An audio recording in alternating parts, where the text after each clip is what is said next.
22 जनवरी 2025 की शाम महाराष्ट्र के जलगांव जिले में एक दर्दनाक ट्रेन हादसा हुआ। ट्रेन में आग लगने की अफवाह फैल गई और लोग घबरा कर चैन पुल करके कूदने लगे।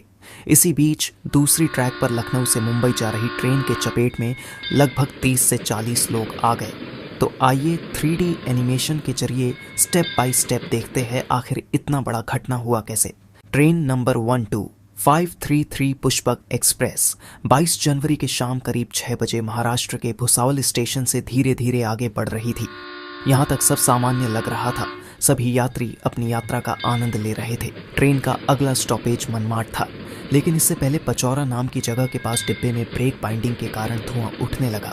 यह मामूली तकनीकी समस्या थी, लेकिन कुछ यात्रियों ने इसे आग समझ लिया और अफवाह फैल गई। अफवाह के कारण घबराए हुए यात्रियों ने चेन पुलिंग की, जिससे ट्रेन परांडा स्टेशन के पास रुक गई। बिना स्थिति को समझे कई यात्री ट्रेन से नीचे उतर गए। उतरते ही यात्री दूसरी पटरी पर आ गए और तभी बगल वाली ट्रैक पर आ रही दिल्ली से बेंगलुरु जाने वाली कर्नाटक एक्सप्रेस तेज रफ्तार में आ पहुंची। पुष्पक एक्सप्रेस से कूदने वाले कई यात्री इस ट्रेन की चपेट में आ गए और मौके पर ही मारे गए। इस भयानक टक्कर में 14 लोगों की मौके पर ही मौत हो गई, जबकि कई अन्य घायल हो गए।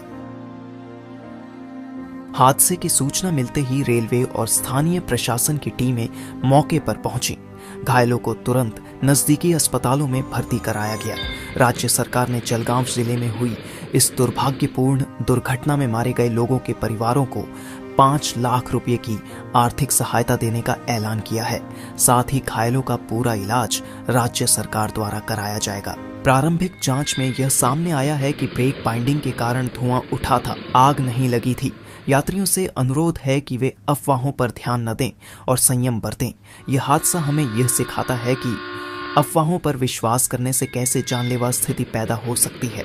हमें हमेशा सतर्क रहना चाहिए, संयम बरतना चाहिए और केवल आधिकारिक सूचनाओं पर ही विश्वास करना चाहिए। हम सभी को यह याद रखना चाहिए कि किसी भी घटना की स्थिति में सही जानकारी और संयम सबसे महत्वपूर्ण है। इस घटना में जान गंवाने वाले लोगों के परिवारों के प्रति हमारी गहरी संवेदनाएं हैं और हम घायलों के जल्द स्वस्थ होने की कामना करते हैं।